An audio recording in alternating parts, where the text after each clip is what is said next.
Hello, നമസ്കാരം. ഞാൻ റൈനോൾഡാണ്. ജീവിതത്തിൽ പ്രശ്നങ്ങളും പ്രതിസന്ധികളും ഇങ്ങനെ ഒന്നിന് പിന്നാലെ മറ്റൊന്നായി കടന്നു തിരമാലകൾ പോലെ വരുന്നതായിട്ട് ചിലർ പറയാറുണ്ട്.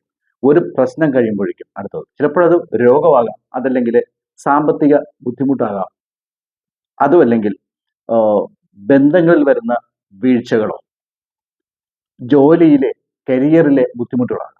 എന്തായാലും പ്രശ്നങ്ങളില്ലാത്ത ജീവിതമില്ല, പ്രശ്നങ്ങളില്ലാത്ത മനുഷ്യരുമില്ല. എന്നാൽ ചിലർ തങ്ങളുടെ പ്രശ്നങ്ങളെയെല്ലാം ധൈര്യപൂർവ്വം ആ ചലഞ്ച് ഏറ്റെടുത്തുകൊണ്ട് അതിനെ ഓവർകം ചെയ്ത് അവർ സാധാരണ രീതിയിൽ സന്തോഷത്തോട് ജീവിക്കുമ്പോൾ ചിലരൊക്കെ തകർന്നു പോയി, പ്രത്യാശ നഷ്ടപ്പെട്ട്, പ്രതീക്ഷ നഷ്ടപ്പെട്ട്, ഇനി എൻ്റെ ജീവിതം എന്ത്, ഇനി ഞാൻ എങ്ങനെ ജീവിക്കും എന്ന് ചിന്തിച്ചുകൊണ്ട് നിരാശയിൽ കഴിയുന്നവരും ഒരുപാട് പേരുണ്ട്.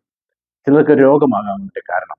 രോഗം വന്നു കഴിഞ്ഞാൽ ഇനി എനിക്ക് ഇതിൽ നിന്ന് ഒരു മോചനമില്ല, എൻ്റെ ജീവിതം ഇതോടുകൂടി തീർന്നു എന്ന രീതിയിൽ ചിന്തിച്ച് നിരാശപ്പെട്ട് കഴിയുന്നവർ, ഇനി തൊഴിലിൽ എന്തെങ്കിലും നഷ്ടപ്പെട്ടവർ, അല്ലെങ്കിൽ ജോലിയിൽ എന്തെങ്കിലും പ്രതിസന്ധി ഉണ്ടെങ്കിൽ അതോടുകൂടി തന്റെ ജീവിതം തീർന്നു എന്ന് ചിന്തിക്കുന്നവർ, കുടുംബത്തിൽ പ്രശ്നങ്ങൾ ഉണ്ടാകുമ്പോൾ ഇതിൽ നിന്ന് ഒളിച്ചോടിയിട്ട് ആത്മഹത്യയിൽ വരെ അഭയം തേടുന്ന ആൾക്കാരുടെ എണ്ണം കൂടി വരുന്ന ഒരു കാലഘട്ടത്തിലാണ് നമ്മൾ ജീവിച്ചുകൊണ്ടിരിക്കുന്നത്. അതുകൊണ്ട് തന്നെ 4 കാര്യങ്ങൾ നമ്മൾ ശ്രദ്ധിക്കുകയാണെങ്കിൽ നമ്മുടെ ജീവിതത്തിൽ ഒരുപാട് മാറ്റങ്ങൾ ഉണ്ടാകും. നമ്മുടെ ജീവിതത്തിൽ ഒരുപാട് ഉയർച്ചകൾ ഉണ്ടാകും. നമ്മൾ ഏതുതരം പ്രശ്നങ്ങളിലൂടെയാണ് കടന്നു പോകുന്നതെങ്കിലും ആ പ്രശ്നങ്ങളെല്ലാം കുറച്ചുകൂടി നമ്മൾ അതിജീവിച്ചുകൊണ്ട് നമ്മൾ പ്രതീക്ഷയിലൂടെ, പ്രത്യാശയോടുകൂടി നമ്മൾക്ക് ഉയരങ്ങളിൽ എത്തുവാനായിട്ട് സാധിക്കും, അല്ലെങ്കിൽ ആ പ്രശ്നങ്ങളെ അതിജീവിക്കുവാനായിട്ട് നമുക്ക് സാധിക്കും. ആ 4 കാര്യങ്ങൾ ഏതൊക്കെയാണ് എന്ന് നമുക്ക് നോക്കാം. ഒന്നാമത്തായിട്ട് നമ്മളുടെ ചിന്തയാണ്.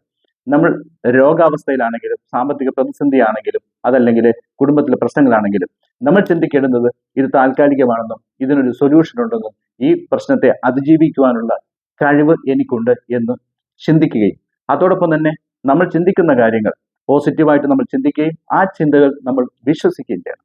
നമ്മളിത് ആഴത്തിൽ വിശ്വസിച്ചുകൊണ്ട് നമ്മൾ ചിന്തിക്കുകയും ആഴത്തിൽ വിശ്വസിക്കുകയും ഇത് തന്നെ, ഈ പ്രശ്നം ഞാൻ പരിഹരിക്കും, ഇത് ഞാൻ അതിജീവിക്കുമെന്ന് സംസാരിക്കുകയും അതിനുവേണ്ടിയുള്ള പ്രവർത്തനങ്ങൾ നടത്തുകയും ചെയ്യുമ്പോൾ, അപ്പോൾ 4 കാര്യങ്ങൾ: 1 ചിന്തയുണ്ടാകണം, 2 വിശ്വാസം ഉണ്ടാകണം, 3 സംസാരവും ആ രീതിയിലായിരിക്കണം, 4മത് നമ്മുടെ ആക്ഷനും പ്രവൃത്തിയും.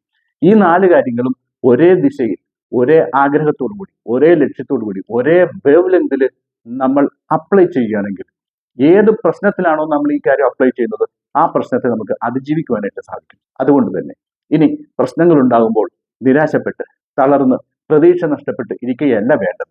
മറിച്ച് സൊല്യൂഷനെ കുറിച്ച് ചിന്തിച്ച് ഇത് എനിക്ക് നടപ്പാക്കാനായിട്ട് സാധിക്കും എന്ന് വിശ്വസിച്ചുകൊണ്ട് ഇത് മറ്റുള്ളവരോട്, പ്രത്യേകിച്ച് നമ്മളെ സ്നേഹിക്കുന്ന ആൾക്കാരോട് ഇത് പങ്കുവെച്ചുകൊണ്ട് നമ്മൾ ചെയ്യേണ്ടുന്ന കാര്യങ്ങൾ ചെയ്യുമ്പോൾ റിസൾട്ട് നമ്മൾക്ക് അനുകൂലമായിട്ട് വരും.